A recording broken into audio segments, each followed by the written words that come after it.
महोदय, केंद्र सरकार के कार्यालयों में अब ऐसे अधिकारियों तथा कर्मचारियों की कमी नहीं है जो हिंदी भलीभांति न जानते हों।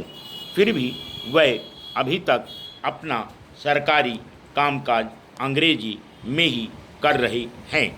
कार्यालयों में पर्याप्त रूप में देवनागरी लिपि वाली यांत्रिक सुविधाएं उपलब्ध हैं और ऐसा संदर्भ साहित्य भी पर्याप्त मात्रा में उपलब्ध है जो हिंदी में टिप्पणियाँ लिखने या हिंदी में ही पत्राचार करने में सहायता कर सकता है। समय समय पर जारी हुए सरकारी आदेशों के अनुसार भी यह अपेक्षित है कि विभिन्न मंत्रालयों, विभागों तथा कार्यालयों का अधिकांश कामकाज हिंदी में हो। बावजूद इसके कार्यालयों में अब भी सर्वत्र अंग्रेजी में वातावरण ही दिखाई पड़ता है।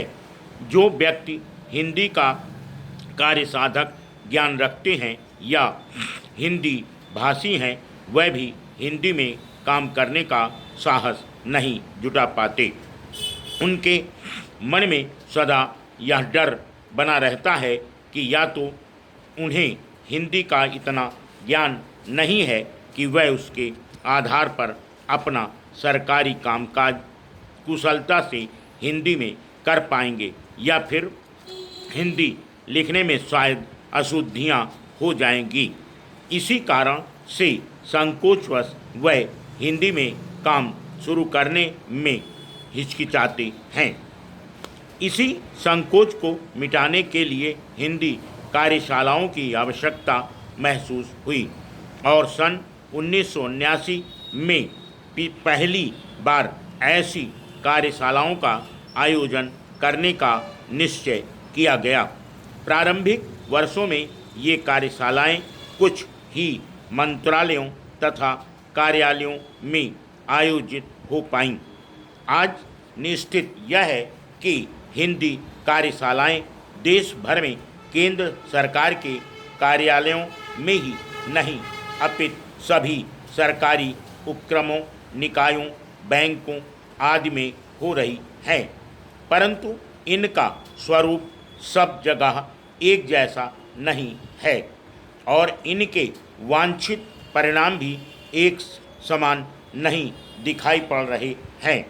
हिंदी कार्यशालाओं का क्रम आरंभ हुए यद्यप अनेक वर्ष हो चुके हैं, तब भी आयोजक इस बारे में स्पष्ट नहीं है कि कार्यशालाओं को किस प्रकार रुचिकर, प्रभावी तथा सफल बनाया जाए।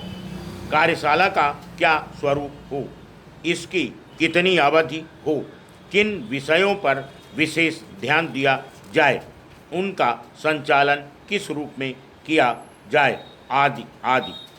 समीक्षित पुस्तक में ऐसी सामग्री यथेष्ट रूप से प्रस्तुत की गई है जो न केवल कार्यशाला के उद्देश्यों पर प्रकाश डालती है अपितु इनके सफल आयोजन के तौर तरीकों के बारे में भी मार्गदर्शन करती है, इन्हें सार्थक बनाती है।